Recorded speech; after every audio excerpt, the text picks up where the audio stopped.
seems like the most important part of the Revolutionary War to me. It really was, because it was people like that that were preaching. In fact, a lot of people don't know this, that everything that Thomas Jefferson wrote in the Declaration of Independence was first preached by Reverend John Wise and other preachers in that time. I mean, he actually just put down what they wrote. And it was Christians that really were pushing forth the principles of freedom in the pulpits that led to finally having to stand and fight for your freedom. And so we would not be America, we would not be a country if it hadn't have been for the Christians that left the pew and really were willing to lay down their lives for their families to be free. Wow, the different world we would be in right now if just everybody knew that story.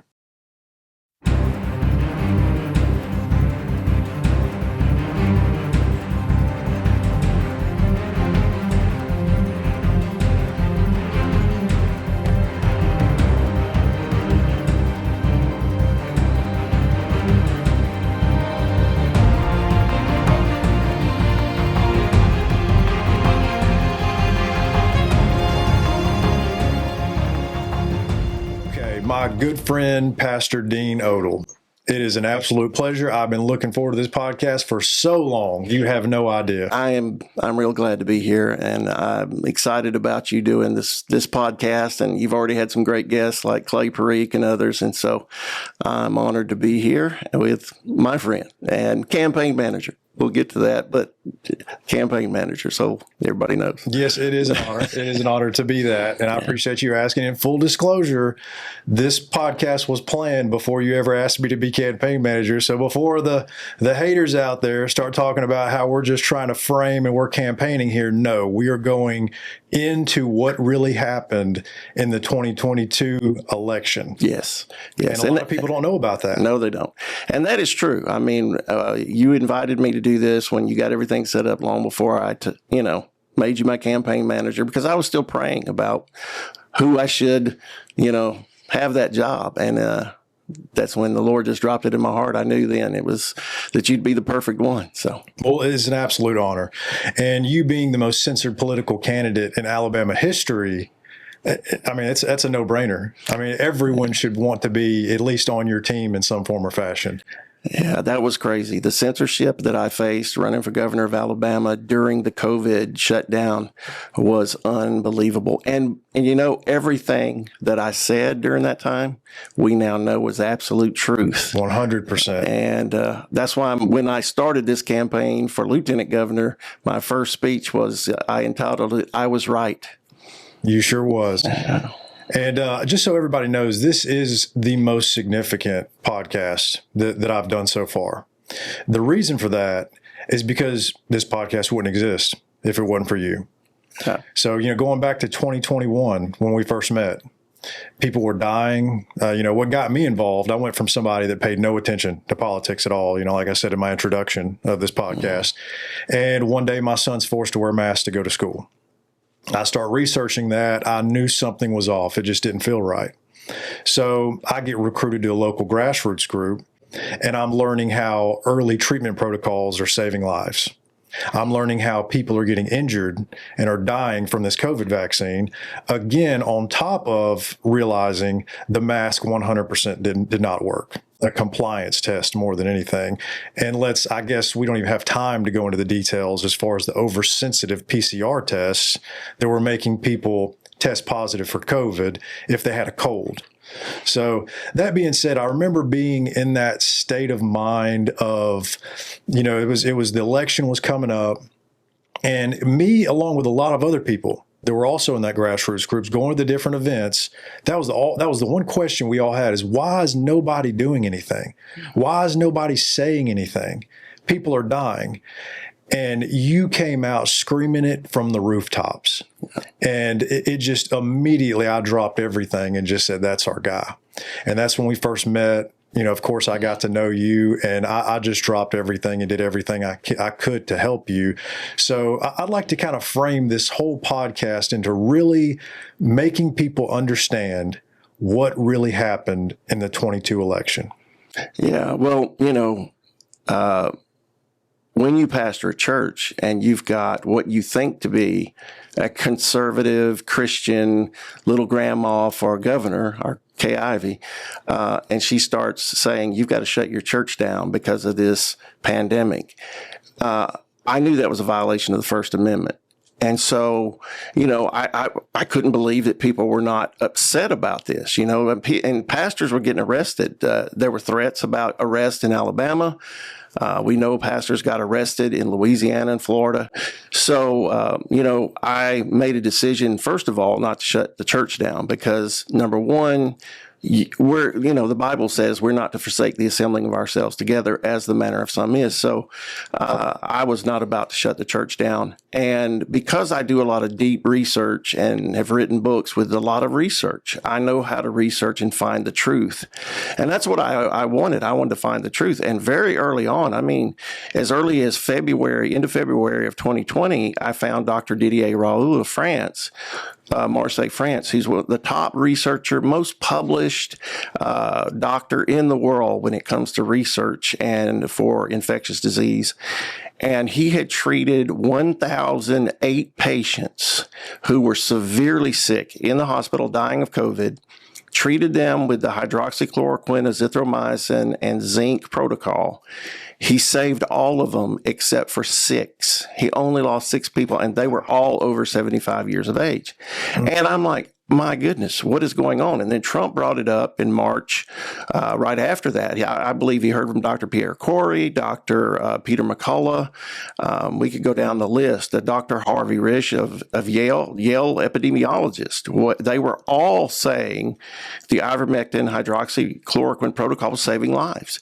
And if you sit there as a leader and you go, people are dying, here's a remedy that's helping a lot of people, why would you not push that and, help people get what they needed? And I saw it becoming politicized and people just dying. And our governor did nothing about it. No one in our legislature did anything about it. None of our leaders did anything. And so somebody had to stand up and tell what was going on. And I couldn't believe that, even telling the truth and producing the receipts with these, top doctors. They weren't quacks. These guys were, McCullough, Baylor University Medical Center. Oh, you could go down the list. And Dr. Pierre Corey, not even a Republican, he's a Democrat. Yeah. So that works. Yeah. And he was helping a lot of people in Congress. So I just thought this is a no-brainer. Somebody's got to stand up and say, hey, we got to stop making this politics. We got to have real leaders that care about people. And I remember you saying in the past that you actually had COVID yourself and that you almost died from it. Now, that was later. Yeah. In August of 21, I got COVID really bad. It was horrible. And I was at the point of death. My oxygen levels got down into the low 80s, high 70s. But I knew at the time, I knew enough because we'd helped another brother that was dying in the hospital. I knew what I needed to get, and I knew that I couldn't go to the hospital. So my wife called Dr. Michael Brown, who was up in the Huntsville area, had no idea he was part of the frontline doctors. We had just become friends on the campaign trail. He became a supporter and donated to the campaign, and my wife said, I'm calling him. And that was just the Holy Spirit leading her because he got me the ivermectin protocol and everything I needed in the severe state my lungs were in. He got me everything, the blood thinners and you name it. The albuterol, I took that as well. I was bad. I was literally at the point of not being able to breathe. And I just thank God for Dr. Brown. I thank God for my wife. I thank God that he didn't let me go. I didn't think it was my time, but it got close. And I went from weighing 230 pounds to weighing 195 pounds in 1 month. Oh, that's terrible. Yeah, it was bad. And you still just got back in the fight and kept going. Mm-hmm. Oh, I remember going. In fact, the group you were a part of, Local Alabama at the time, that was my first speaking engagement when I came back from COVID. That was on September 2nd of 2021. And there's only 3 steps up into the building, and I almost couldn't walk up those steps. But I'm like, I'm done. I'm campaigning again. So Wow. Yeah. Yeah, I have to tell you again just the significance of you being here.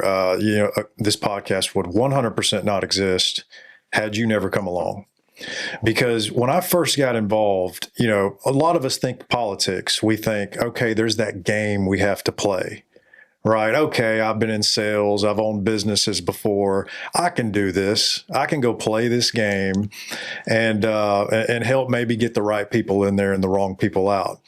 I remember listening to you speak the first time. I saw that you were coming to be a guest at Local. Like you said, I didn't realize that was the first time that you came there, but somebody sent me a video of you and they said, Dean Odle is actually coming to speak. So I looked you up. I remember I believe it was in Gardendale, where you were giving a speech. And I'll have to admit, I saw you speak and it was like, man, I like what I'm hearing. And I remember thinking to myself, oh no, oh man, somebody's got to calm this guy down. You can't win like that. Oh my. And then you came to speak. And it started to sink into me that I thought you were being too aggressive. I thought you were being too loud. And once I started to get a full picture and a full understanding of what was really happening with the deaths, with the CDC recommended protocols killing people, with the vaccine injuries, that's when it clicked. And I realized, wait a minute, I'm thinking about this all wrong. Playing the game is why these people are dying. Playing the game is why we never get anywhere. So wait a minute. If you really know what's going on and understand what's happening here, how can you not be as mad as Dean Odle is? So I say that to say you gave me the courage to kind of snap out of it and step up and start saying what needs to be said. And you taught me what courage is. And once I started to realize how big of an impact that made, because, I had people coming to me, I would say, hey, that's our guy right there. That's who we need to get in office. So many people would come to me, oh, he can't win. He can't win.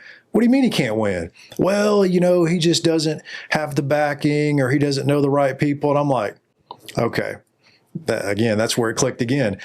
To me, it wasn't about winning.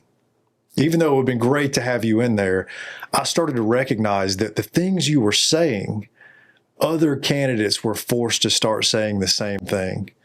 So it made me realize that change is more important than focusing on winning. It's almost like starting a business, right? You don't start to make money. You start it to make a difference, to do what you love to do.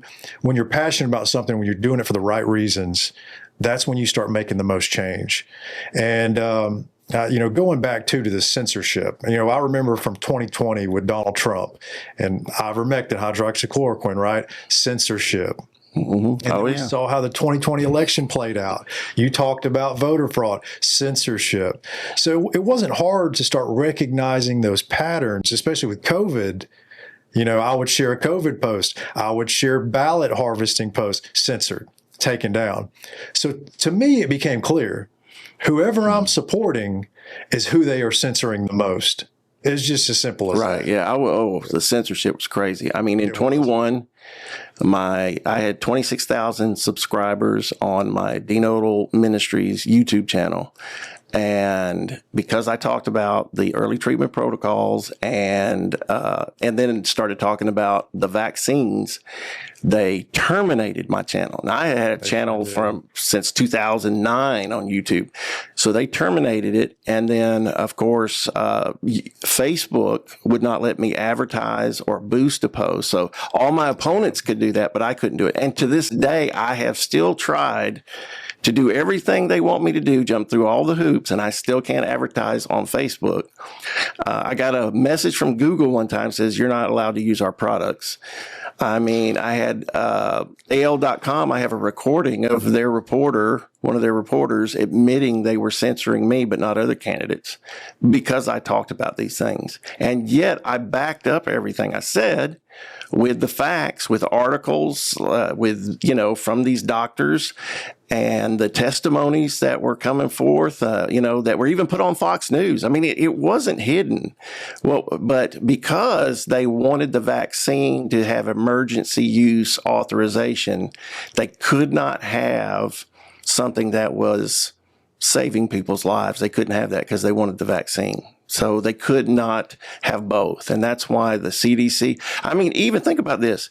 Even the Lancet, which is one of the most respected medical journals in the country, put out a fake study against hydroxychloroquine and then had to retract it later on. I remember that. Yeah. And that's the level of censorship we were facing.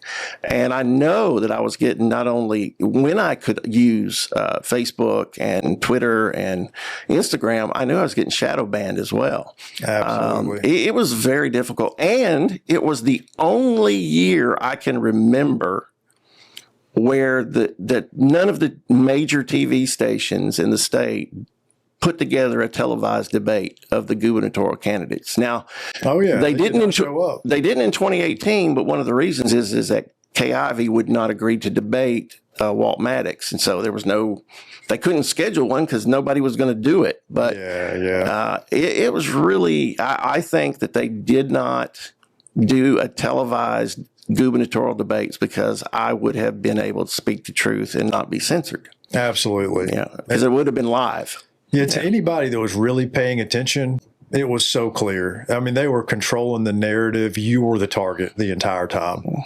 And it wasn't just, hey, we got to make sure Dean doesn't win.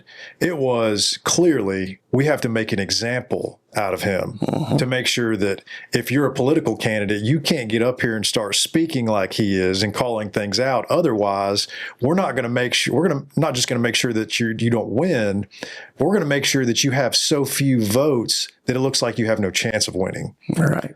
Yes. Well, we know, and that's another issue we'll get into about the election fraud and manipulation that we're dealing with. But, like we had a lady who was running for a House seat down in South Alabama. Right before the election, she said she was going door to door in her district. And she said, I'm just going to ask the next 8 houses who they're voting for governor. She said every house said my name. No, it does not surprise me at all. And you're like, how did I only get not even just shy of 12,000 votes? There's no way. Oh, yeah. And while the other gubernatorial candidates would show up to an event here and there, you knew you were being censored, so you knew you had to make up for it. You was all over the state. I remember, what was it, 50,000 miles? 80,000 miles that you traveled in the state of Alabama alone. So, and I remember I was there. Every event I saw you go to, it was the entire place, the loudest applause that I've heard anywhere. Everybody coming up to you, telling you that they're going to vote for you. And again, even the debates. It's so sad that the mainstream media did not show up to those.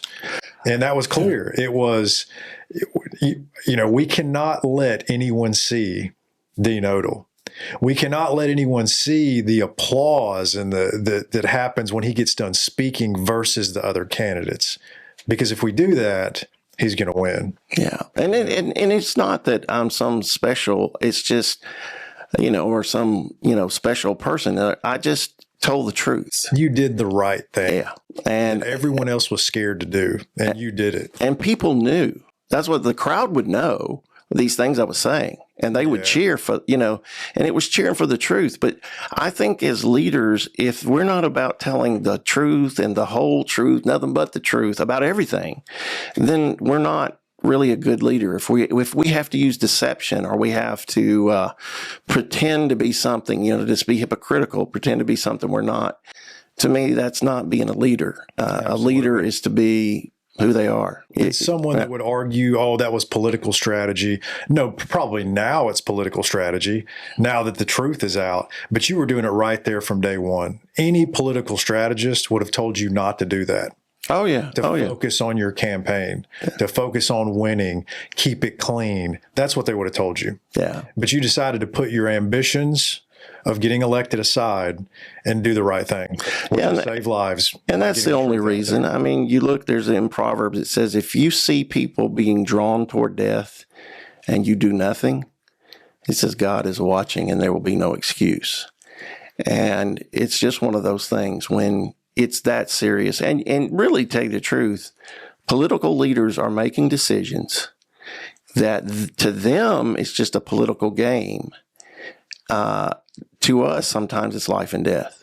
or our income, like shutting down our business or, shutting down the schools or whatever. I mean, it's going to affect our children. It's going to affect our ability to make a living. And so, I think we, the people, think about these things a little differently than they do. And that's what politicians are supposed to be. They're supposed to represent the people's will, not their will.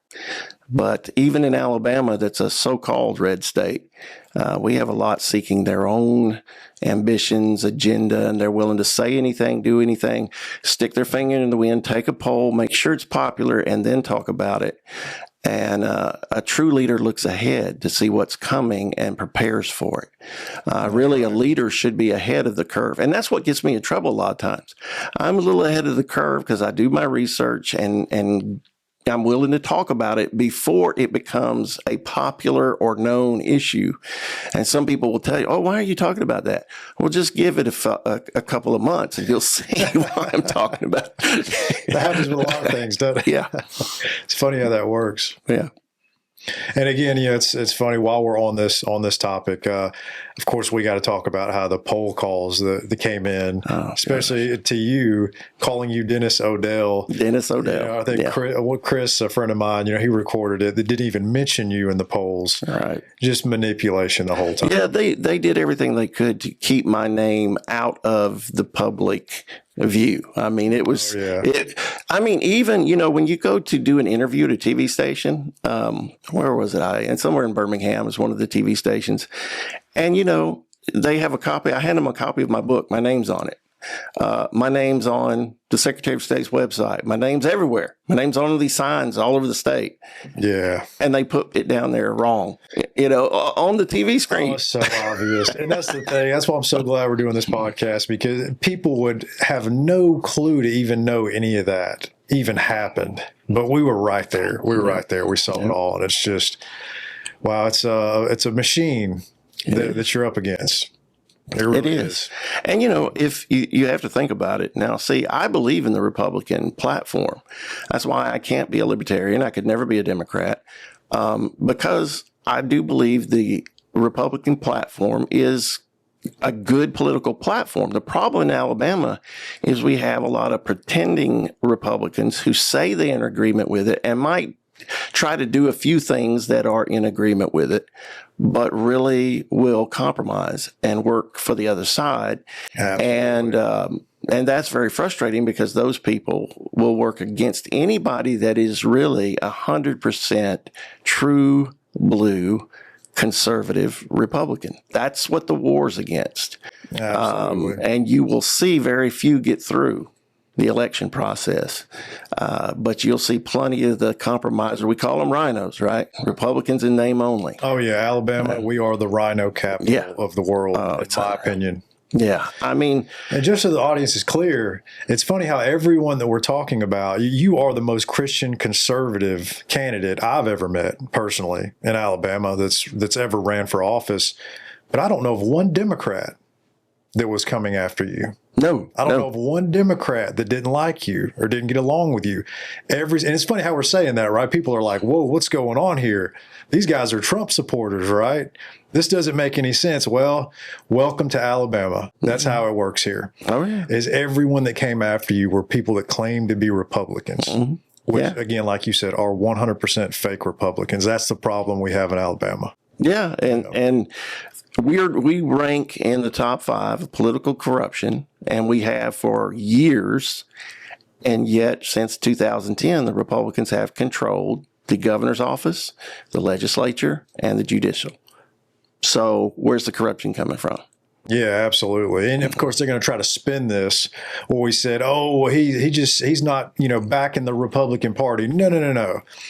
We are the true Republicans. Yes. The real Republicans. That's the problem, is the fake ones. So I just want the audience to be clear on that. This is not us saying that we don't align with the GOP. We do align perfectly with the beliefs and the values of the GOP Republican Party. Yes. So it is the corruption. It's the fake people in there. We need to get out. And I think, I'll tell you this, John Wall has done some good things. And I know he's got some issues, some problems that he got himself into, but he's actually been a true conservative, and he he said in a meeting that I was speaking in not too long ago, and I had been really since the last election when I ran for governor, and then when I started this one in January for lieutenant governor, I've been talking about how, like Kay Ivey, for instance, our governor, appointed a minimum I know of 8 Democrat judges. Yeah. And I happen to know 2 or 3 of them are doing some really bad things. And you're like, and so finally, get this. So I've been harping on it for years. A few others came in and harped on it as well.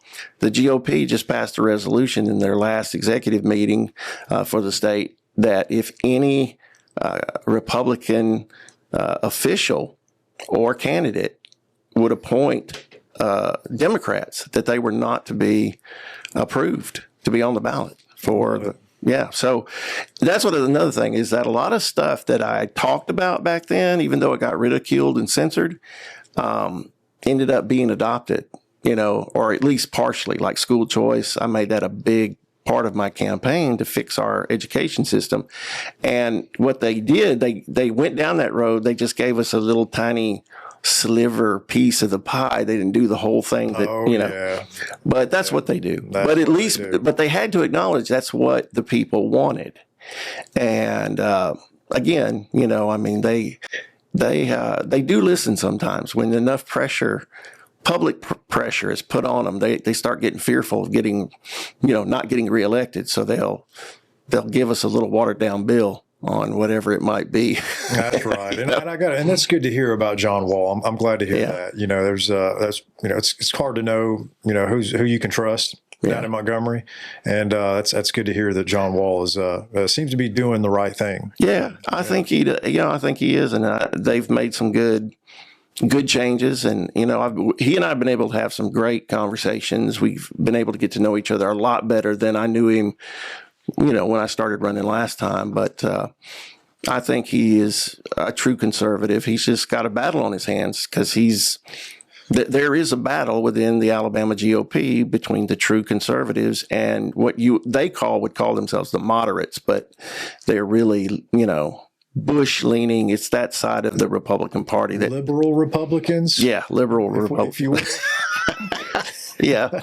The ones that really can't say they're against Trump anymore, but used to, when it first happened. Down, hate his guts. Oh, yeah. So before we close this chapter about what really happened in the 22 Alabama election, which there's so much more we can go into. Man, we could have a whole podcast just on that. But the last thing I do want to bring up is how we saw the votes in real time being swapped around, right?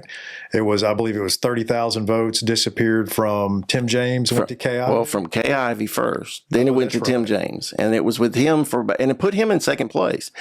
And then about 5 minutes later, we watched 30,000 votes move back over to Kay Ivey. And then your votes froze. Yes. There for a while. Yeah. Oh, yeah. For like 2 hours, my vote totals didn't change. So you mean everybody just got in line at the same time to vote for you, and then all of a sudden just nobody else, not one more vote. Right. So, yeah. And it's funny. I saw an article that came out. I can't remember who it was, but it was Dean Odle's running for lieutenant governor now. And somebody, they basically framed it in a way like you didn't have a chance last time and saying he only got 11,000 votes. Again, it was just the whole thing was controlled. Well, we saw here, and here's what we saw too. Of course, later on, computer forensic expert, Clay Parikh, he showed me a graph of the election, how the votes came in. And Kay Ivey was polling at 40% 2 weeks before the election. I have that news clip still to this day.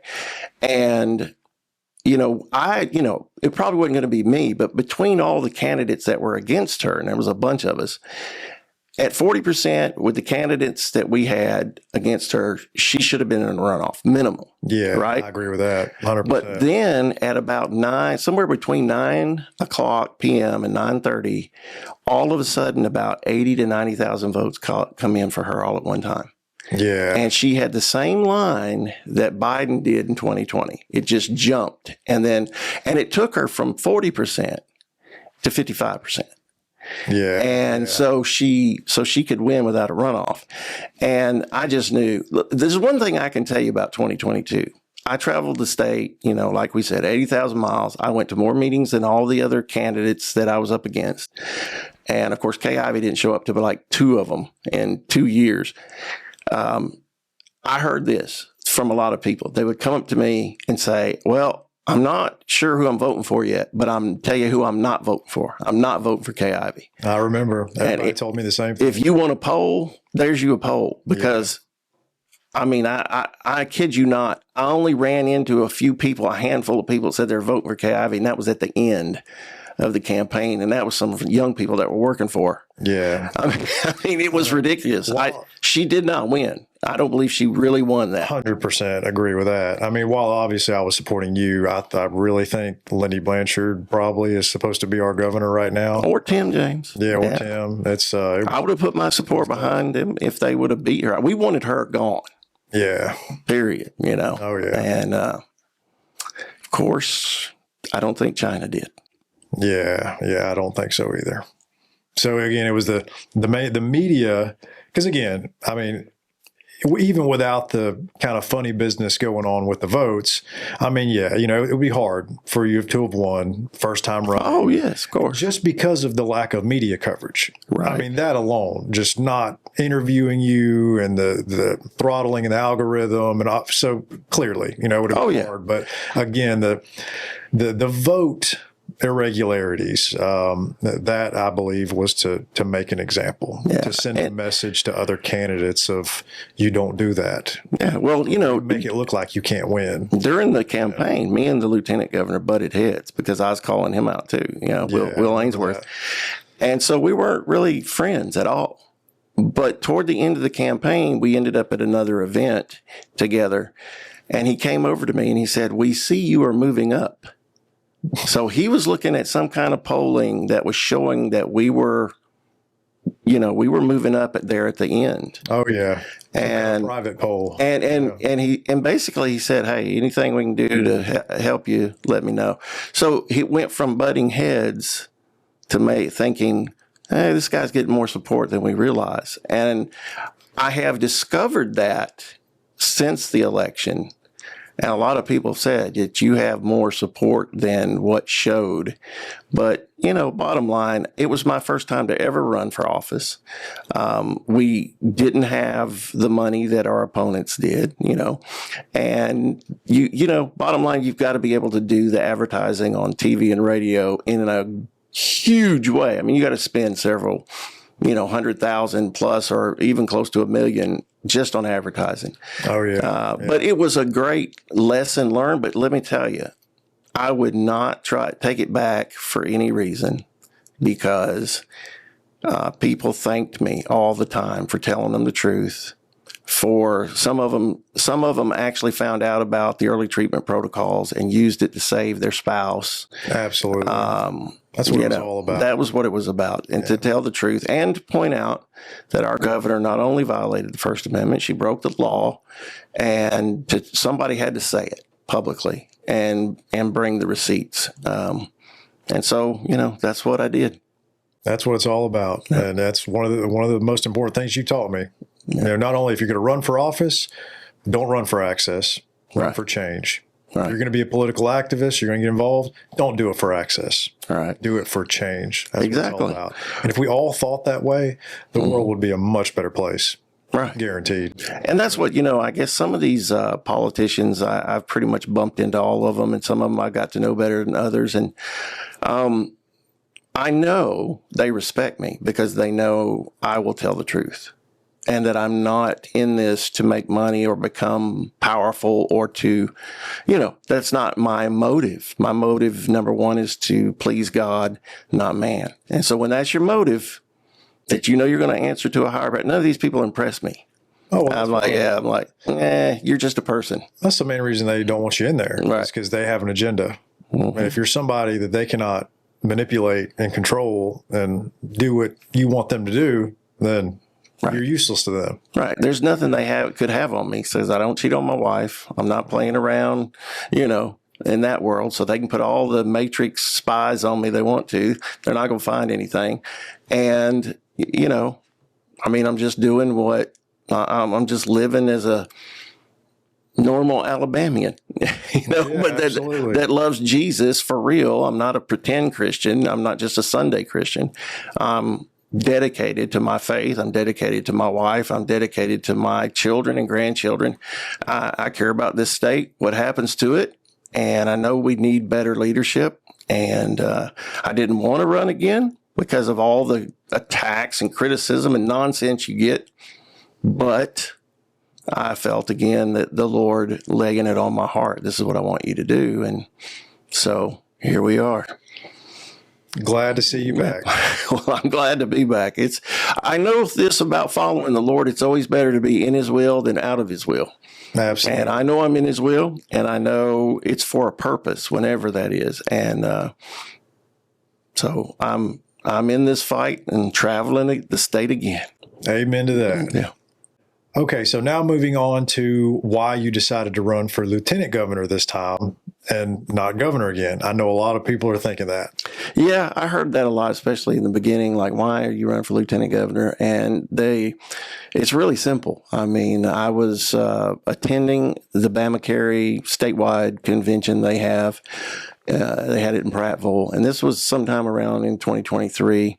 And listened to Chris Ann Hall, wonderful, former attorney, I think assistant attorney general of Florida, and just leads a very amazing constitutional educational thing that she does across the country. And she still does, I think, take cases as well. But I was listening to her speak, and I was sitting there in the front row just listening to her, and it was such a good discussion about the 10th Amendment, and everything she was talking about, I had talked about in the campaign for 2 years for governor. And I was just sitting there going, is anybody listening? This is the Constitution. This is about our freedom. This is important. And I'm sitting there, and the only way I can describe it is the presence of God came all over me, the peace and power and presence of God that I've known since I was 11 years old. And he laid it on my heart. He said, I want you to run for lieutenant governor. And I believe that it was his sovereign plan. There were some things that he showed me in the first campaign that didn't happen. And I wondered, I knew he had revealed some things to me and they didn't happen. And so it made sense. And I can't go into all that right now. People in our church know. So when it comes to pass, I'll be able to talk about it. But, okay. And that just comes down. A lot of people don't understand when you talk about hearing from God or the providence of God or God supernaturally moving. But all of our founding fathers talked about feeling his hand or hearing his voice. I mean, George Washington did, John Adams. They all talked about the providence of God in the founding of our country. And so I just think the Lord is, there's a lot of people praying for our country. And this is something I've been thinking about, but I haven't even talked about this. There's a lot of people praying that God would raise up true, honest leaders that have some integrity and some backbone. And I believe the Lord showed me, he's like, you're an answer to their prayer. But it's amazing is that I'm getting rejected and fought by a lot of Christians because, I believe things they don't believe and bottom line, America's about having the freedom to worship God as you see fit. I mean, that's the whole reason the Pilgrims came here, and Amen. That's what our country's about. So I don't look at it as that's the way your attitude should be. But I just think a lot of people don't know that, it's like the story of being on the house in the midst of the flood. And the people would pray, God help us, save us. And, someone came by in a boat and they go, no, I'm waiting for God to save us. And then somebody came with a helicopter and no, I'm waiting for God to save us. And then they drown. And then they asked the Lord, why didn't you save me? He said, I sent a boat and I sent a helicopter, but you didn't take advantage of either. Yeah. So I think too, win or lose, the Lord's going to look at some Christians and say, you prayed for me to send you a godly Christian leader who would not compromise, and you rejected him. Wow, that's just like exactly what's happening, isn't it? Now, when people see photographs of Dean Odle and you have an axe in your hand, I know a lot of people have to be thinking, okay, is he going full Benjamin Martin here, on the Rhino establishment? People don't know what I'm talking about, the movie The Patriot, Mel Gibson. Explain to the audience what that axe is and what it means. That's such a cool story. Yeah, it's Cherokee Tomahawk is what it is, a replica of, but it's a real one. I mean, it's sharp as it can be. It has to have a guard on it. But this was what, of course, Benjamin Martin carried in the movie The Patriot. But it was because this was the symbol of that movie. But a lot of people know Lieutenant Colonel Allen West, who was congressman from Florida. He was, of course, in the Army in Iraq, and then when he retired, he became a congressman. And then he went to Texas and became the head of the Texas GOP, and then he ran for governor of Texas. And man, they did everything they could, almost killed him, and falsely arrested his wife. I mean, he went through all kind of stuff. But he's a true Christian man. He's a true patriot of our country. He went the extra mile to protect his men in battle who were getting blown up by roadside bombs. And he decided, he's very popular in the true conservative Republican movement. And he decided that he was going to give an award, what he called the Black Regiment Award, to pastors who would get out in the fight. And if you remember, there was a scene in the movie where the pastor went with the men to go fight in the Revolutionary War. And they said, Reverend, what are you doing? And he was like, well, sometimes you have to go fight off the wolves. And back then, there were a lot of ministers and Christians from their churches that did take up arms and fight in the Revolutionary War because they were fighting for the freedom to worship God as they saw fit and for the freedom to say what they wanted to say. And it wasn't just about taxes, there was a lot more at stake. Yeah. And so, the Bible says where the Spirit of the Lord is, there's liberty. And so God is about liberty and Satan is about slavery and oppression. And so they took up arms to fight. And a lot of people don't know that the Black Robe Regiment represents, because the ministers back then wore black robes. And so what happened is they would take them off, pick up their muskets and their weapons and go fight in the battle. And a lot of people don't know that they were the most respected and feared by the British. If the British called a Black Robe Regiment a minister that was in the battlefield, they would literally kill them slowly, torture them, and try to scare the others from coming in because they would inspire the other men and they would fight to the death. And it was just, It was just an honor, actually. If you were in the Black Robe Regiment, you were part of a big part of it, the war and winning the war. In fact, had not the churches got involved and the ministers got involved in the Revolutionary War, if they sat back and said, "Nah, that's not our thing," we probably wouldn't have won against the British. A lot of people don't know that the famous ride of Paul Revere that night when the British is coming. He rode back to Reverend Jonas Clark's church to meet up with John Hancock and John Adams, and where they lodged frequently. And Paul Revere asked the Reverend, he said, "Are your men ready?" And he said, "I have trained them for this day. 150 men were ready with their muskets to go. And there's a long list of pastors that did the very same thing. And it's just kind of kept out of our history books. It's funny how that works. But this was given to me when when Lieutenant Colonel Allen West, I should say, when Lieutenant Colonel Allen West, it was given to me as an award for being a true conservative fighter who got out in the fight. He saw about my campaign for governor last time, and he listened to some of my messages when I was campaigning. And so it says Pastor Dean Odle on here on one side and Black Robe Regiment on the other. So the verse, 2 Timothy 4:2-5. That's talking about ministers are to preach the word in season and out of season, to reprove, rebuke, and exhort with all authority, and don't let anyone stop you. So, it's funny. The first time I've ever heard of the Black Robe Regiment was from you. I didn't know that existed.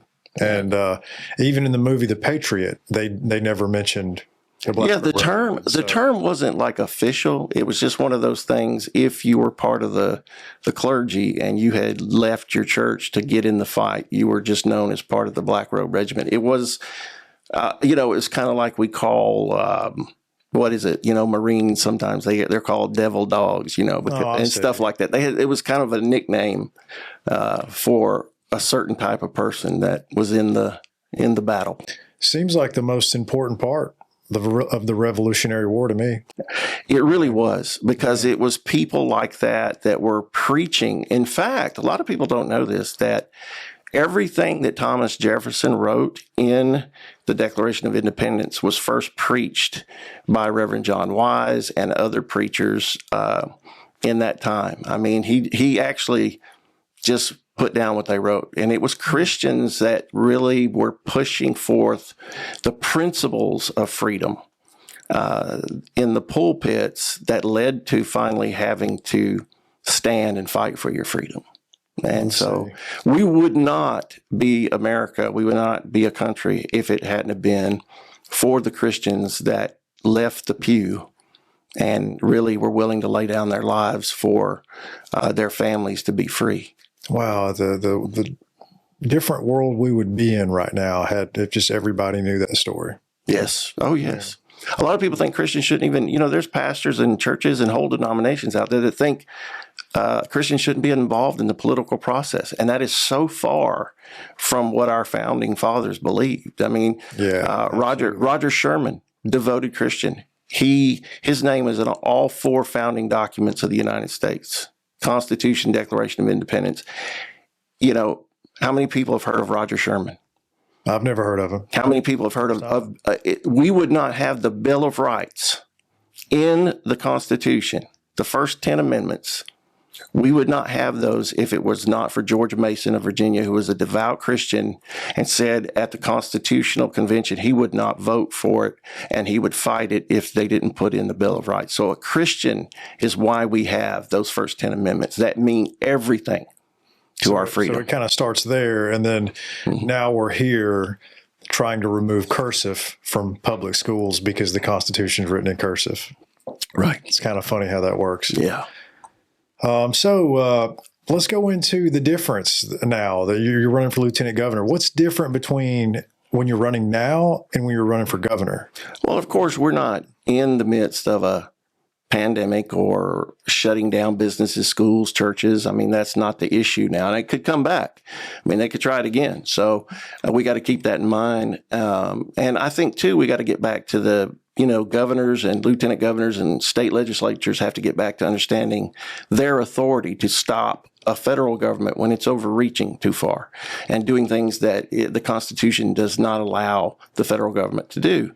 And that's a big part of it right there, why we still need people who believe that and will fight for states' rights and not back down if the federal government overreaches, whether it be they overreach with the First Amendment, the Second Amendment, the Fourth, on down the line. So there's still some big issues. Back when I was running for governor, election integrity was an issue. I was talking about the need for paper ballots and hand counting 5 years ago. And a lot of people scoffed at it. And then there was the court case, Haynes versus Merrill, that was very important. And I sat in the courtroom the entire 8 hours and listened to the testimony of all the experts about the voting machines, why we need to get rid of them.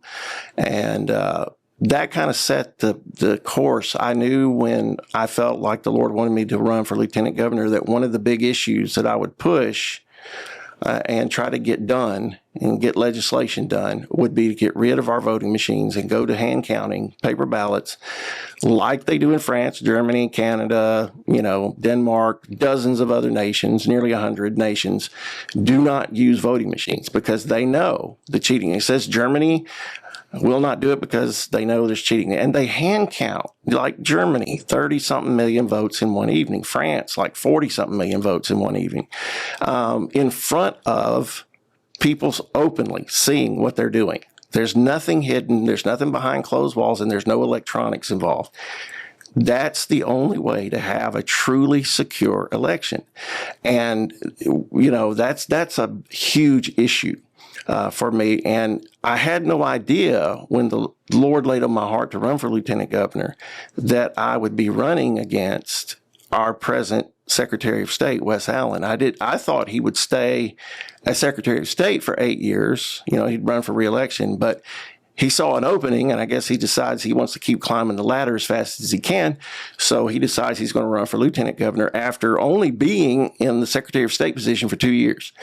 And now he's done some okay things there, but it's like he's polishing the brass on a sinking ship, because if you don't get rid of the Chinese components, parts, built voting machines, and all three of the major voting machine companies, either part or all of their components are made in China. If you don't get rid of that, then you don't get rid of the vulnerabilities of hacking and manipulation. And we have evidence now of hacking and manipulation. Sure. Tulsi Gabbard's come forward, Director of National Intelligence, and admitted that, and they're still doing an investigation. They're finding more and more stuff. Kash Patel's come out and said, we have evidence that our elections have been manipulated electronically. And so that is something we've got to do. And then, of course, even more recently, President Trump has come out to say, and he's issued an executive order, and he's going to make it an issue of national security that we have to get rid of the electronic voting machines, that they are being manipulated by foreign actors and deep state actors here in America. So this is President Trump's position, but our current Secretary of State, who's running for lieutenant governor against me, Wes Allen, he acts like he's, Mary Poppins or something, Pollyanna. There's no problems. We are the best. We're the gold standard. He is a carbon copy, a clone of John Merrill, and they're both know what they're doing, and it's wickedness.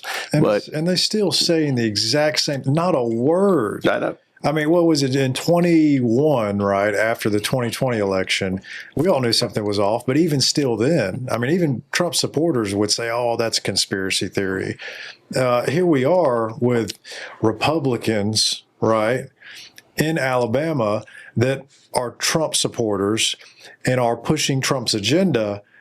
Not a word. Not a word. Not a word about these voting machines when they know something's going on. You just can't hide it anymore. You can't claim ignorance. You just can't do it anymore. Right. And yet, I got his latest comment just yesterday on the voting machines and how wonderful Alabama is. And he doesn't even know. When, we recently met with Dr. Douglas Frank, and he came through, and he's the PhD, Nobel Prize nominated mathematician, statistician, modeling guy, and he's modeled our Alabama's elections. He has 4, different election results and voting rolls, and he's gone through them and he's modeled it, and he's shown that every single county in Alabama, all 67, follow the same exact pattern on a graph. Oh, yeah. And of course, it's always the misdirection. Politicians are the best at the sleight of hand and misdirection. So it's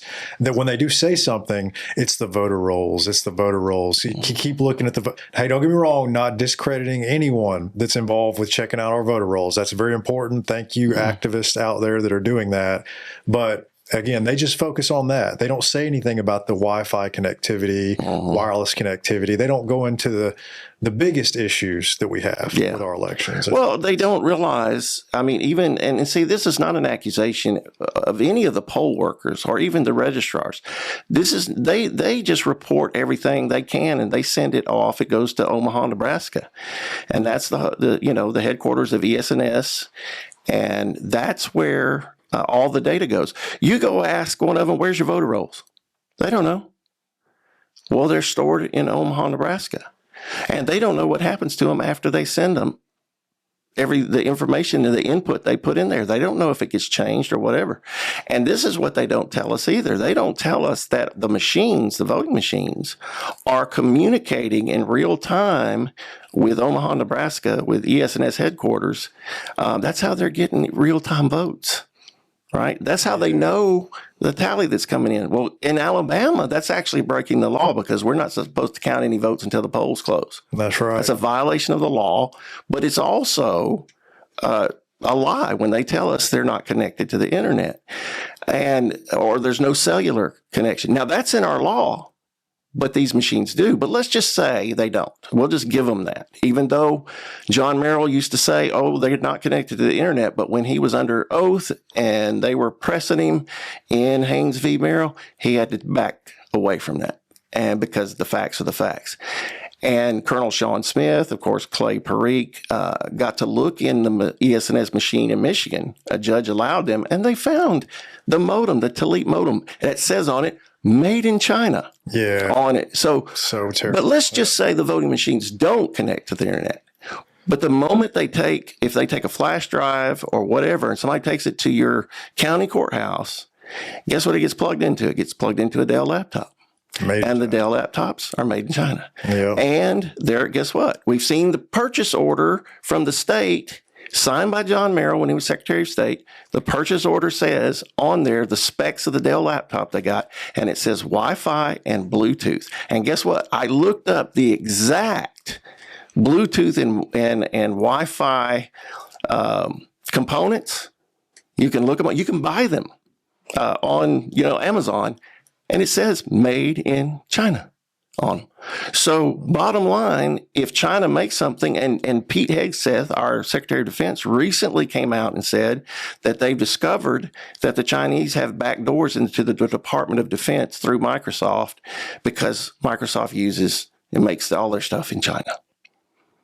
And so we've got serious issues in the military, in election systems, and the communications industry, the telecommunications.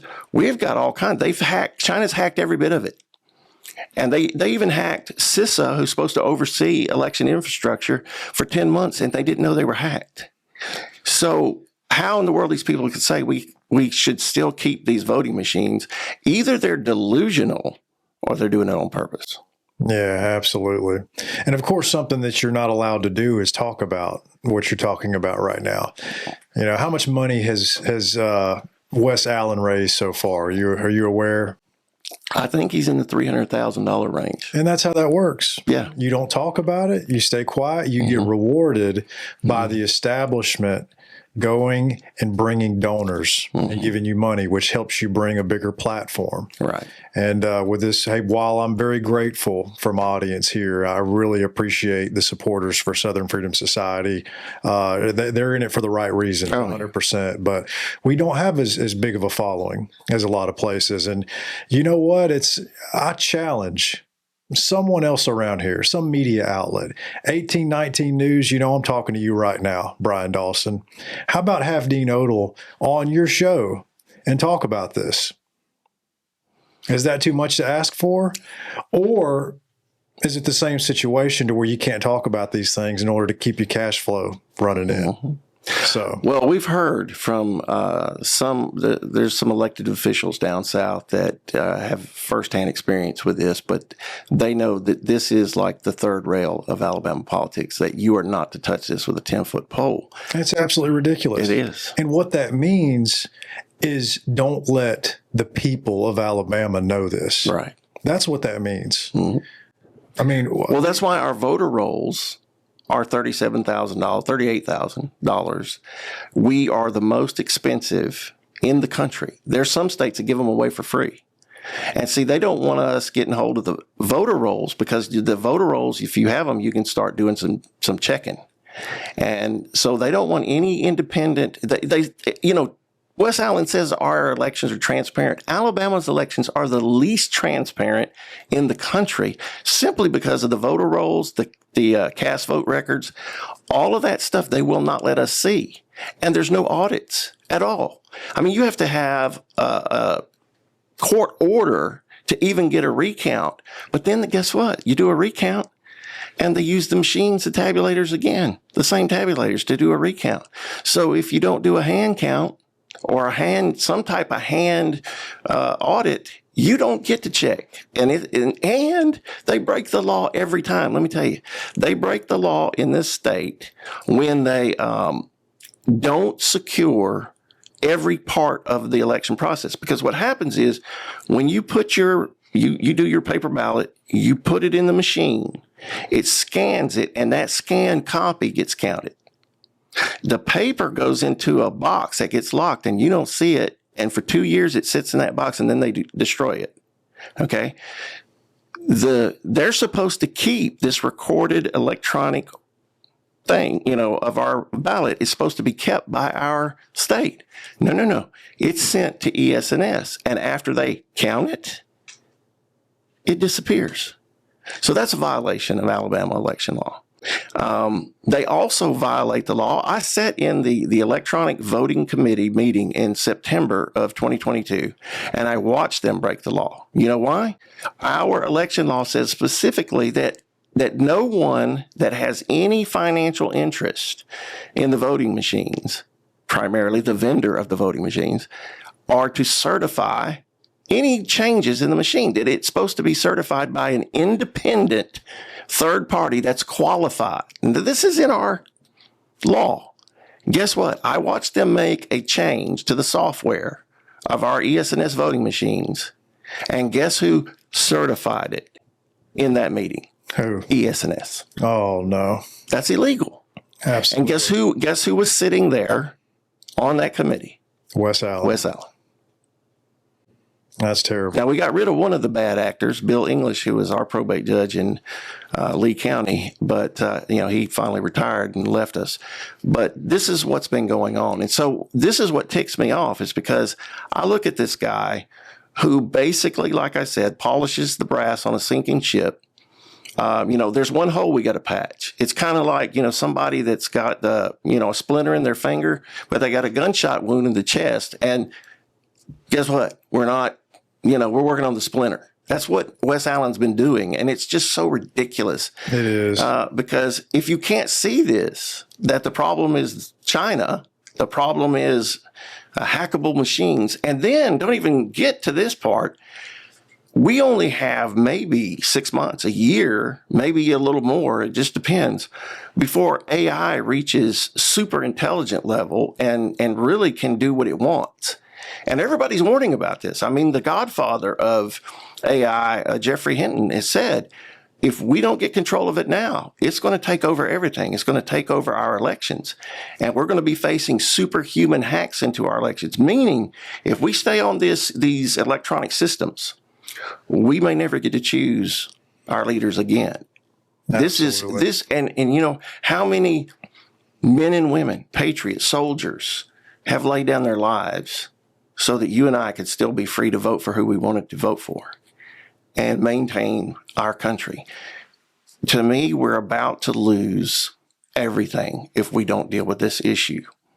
So it's huge. And that's why I know that and in fact, I've had some of the elected officials and people running for office this time say, you're the only one with the guts, the backbone to even talk about it and to not let them off the hook.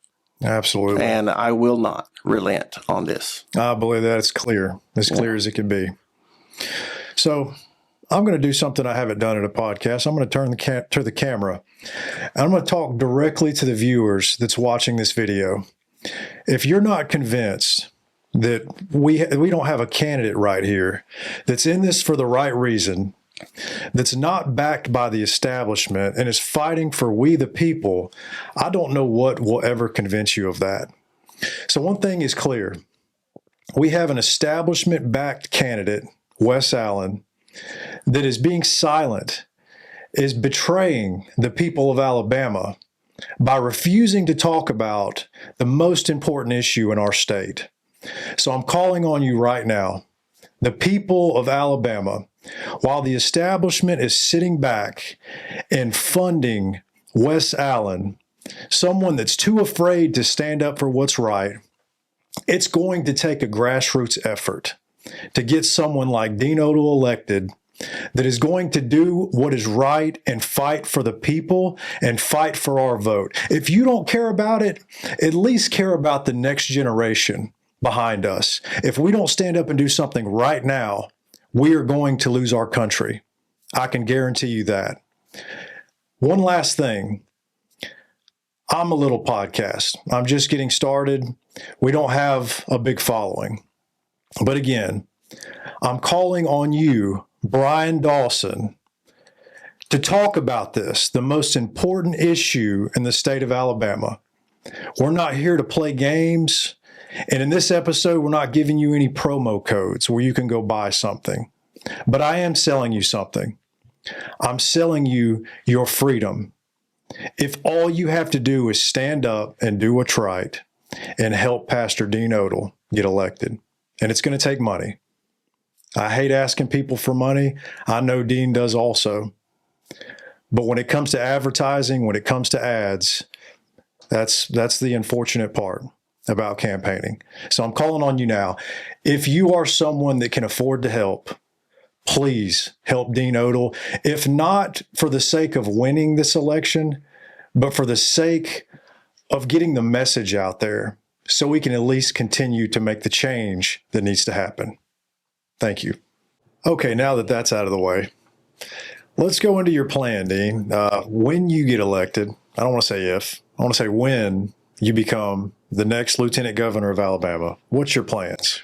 Well, the lieutenant governor presides over the Senate, president of the Senate, kind of like the vice president does in, the federal government. But one of the things that the lieutenant governor gets to do is sits on a committee that gets to decide, a very small committee, that gets to decide what legislation is going to be pushed in the next session, and also has the power of the gavel and the rules. So I will push for really the only way that Alabama is going to come out of our economic problems and really flourish is that we have to drill for our oil and natural gas that are being hindered by some red tape and bureaucracy and just nonsense. Even some, not federal, but Biden was really hindering it. And I think a lot of it can be done under Trump, but we have 800 trillion cubic feet of natural gas. That's the estimate. Several geological surveys, the Alabama Geological Survey, the USGA, they have looked at this, or the USGS, I should say. They've looked at this and they said that's a minimum. 800 trillion cubic feet of natural gas plus oil that we have not touched. And if we will drill for that, if we'll remove the barriers and the restrictions and start drilling and let some of these companies come in and start drilling, Alabama will become a very, very wealthy state. Now, when you get an oil or natural gas boom in a state, you're going to draw and attract all kinds of business, and people are going to want to move here because if we do that, that's the only real way Alabama can prosper. Right now, they're talking about, my opponent, Nicole Wadsworth, she talks a lot about economic development in vague terms about just trying to draw businesses here. Well, every politician tries to draw businesses here. I mean, if not, you're not doing your job. But the bottom line is some of the businesses we don't need. Like, we don't need these big data centers that are going to chew up our water supply, ruin our farmland, these solar farms that they're bringing in. Now they're bringing, like Meta, they're bringing in a lot of money, $4 billion project building a AI data center south of Montgomery, but right there on the Alabama River. They're going to suck up a lot of our electricity. They're going to suck up a lot of our water. And they look at that, some of the politicians look at that and they kind of sell us out. It's like, well, we're making money. No, we don't need to allow that. We need to drill. Drill, baby, drill in Alabama. Lower taxes that way too, right? If we started drilling on a major scale, we could get rid of the income tax like Florida has, move it just to a statewide sales tax, and really take the burden, that tax burden off of people. Well, it's been proven. This is an economic law here. Every single time we lower taxes on people, the economy booms. Every time.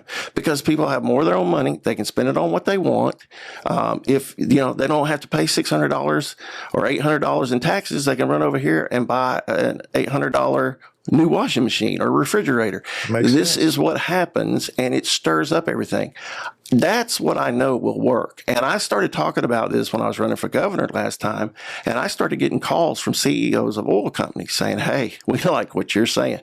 We want to get in Alabama and do some business, but we're being hindered. And it's within Alabama the hindrances are coming. And I spent hours the other day just studying this topic, and there's some safe ways that we can drill for this stuff, and even through some old wells that we've stopped drilling on, but drill in a different direction.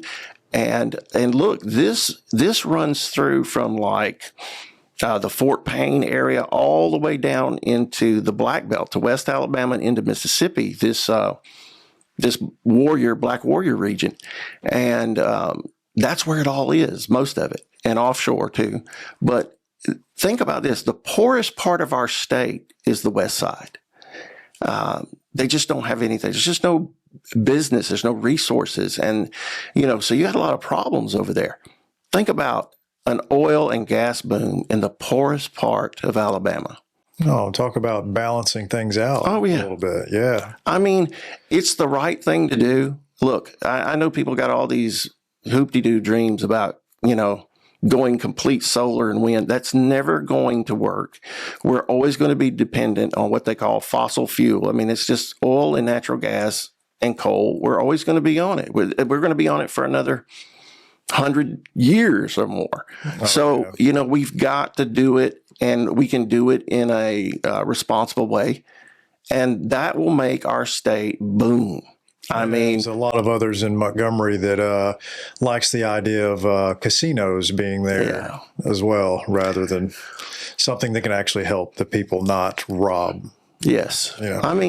Casinos and lotteries are just taking the hopes and in desperation of poor people and taking money from them and using it for, whatever they want to use for. Even if they use it for scholarships for kids, you're still taking from people that are struggling to pay, and that's communism. Yeah.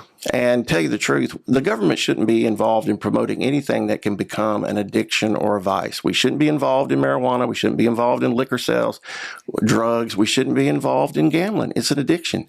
And it's destructive. It's been proven to be destructive to families, to marriages, to the children. The environments around casinos promote human trafficking and prostitution. That's the way they want to make money. Now, some of these politicians, that's what they want to do because that's what they love. But let them go to Mississippi and do that. So, it's something you mentioned, government shouldn't have any business being involved in anything that harms people. Understand that 100%. But me being the age of 38 years old, and unfortunately, there's a lot of people around my age that's the first thing they're going to ask me is, what does he think about marijuana? Hey, look.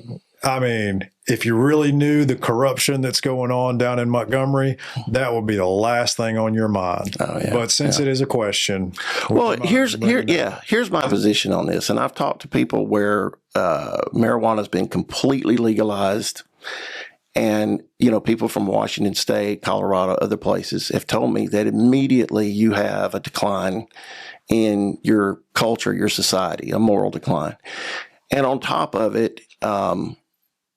Again, it's just the government profiting. What they're trying to do is get in on it so they can regulate it and profit from it, bottom line. And what I was told by people that were involved in it in Washington State is that what happens is that the government comes in, regulates it, right, and it's getting a profit from it. But they also regulate the type of marijuana and the strength of it and all that. He said, you still end up with a black market for stronger or more pure or whatever, marijuana. Yeah. And so you still have quote, illegal marijuana sales going on.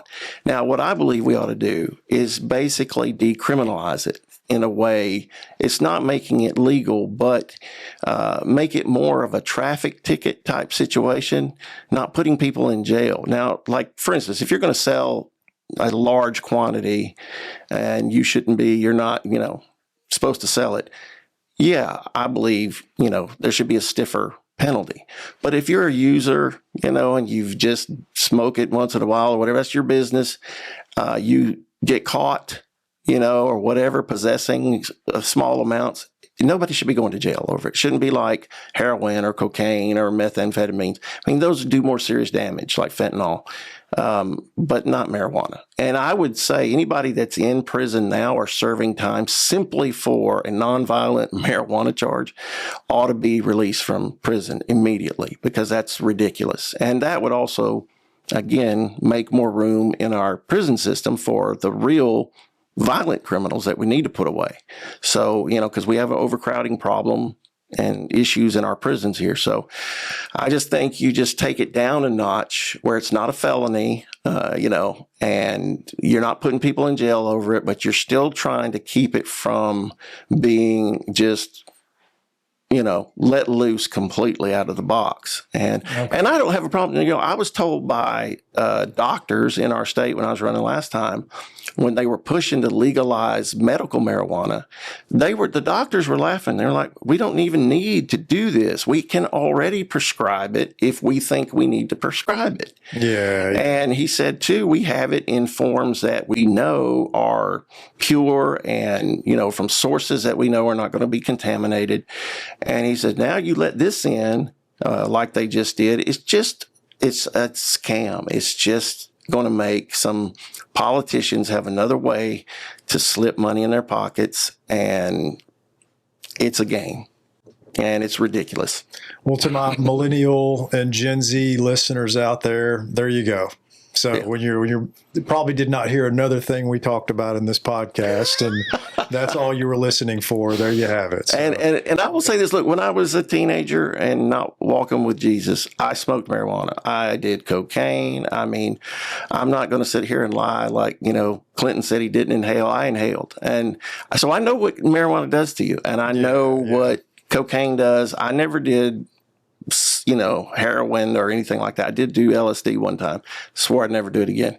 But now I think with our young people and our millennials and all that, the thing I worry about more than marijuana is fentanyl. And China is producing it and purposely putting it into our country to kill people, not to make money off drug sales. They are trying to kill people, and more people die per year from fentanyl than died in the Vietnam War. Terrorism. I mean, and that's the whole point of the war on the cartels and everything. I mean, their cartels are helping them smuggle it over here. So, and it hit close to home one time. My middle daughter, she's in her 20s, one of her best friends just went out one night to smoke some marijuana and some fentanyl in there, and he died. Oh, wow. Yeah. That's terrible. And he was, 22, 23. And it's bad. And that we need to do everything we can do to stop it. It needs to be the most severe penalties we can get. Agree. 100%. On that. Yeah.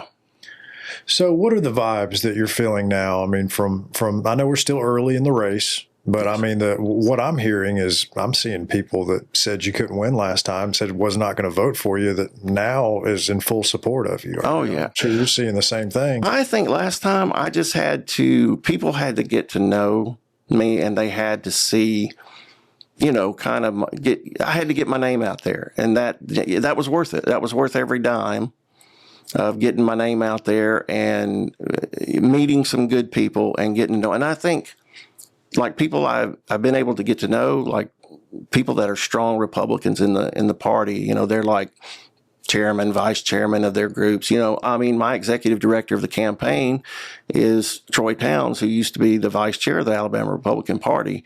And he, when I came out last time, introduced me to a lot of truly conservative people in the Republican Party in Alabama. And so a lot of people know, I was told, I won't give the name of the person, but pretty high up in the Republican Party, but conservative, they said you were by far last time the best candidate for governor out of all of them.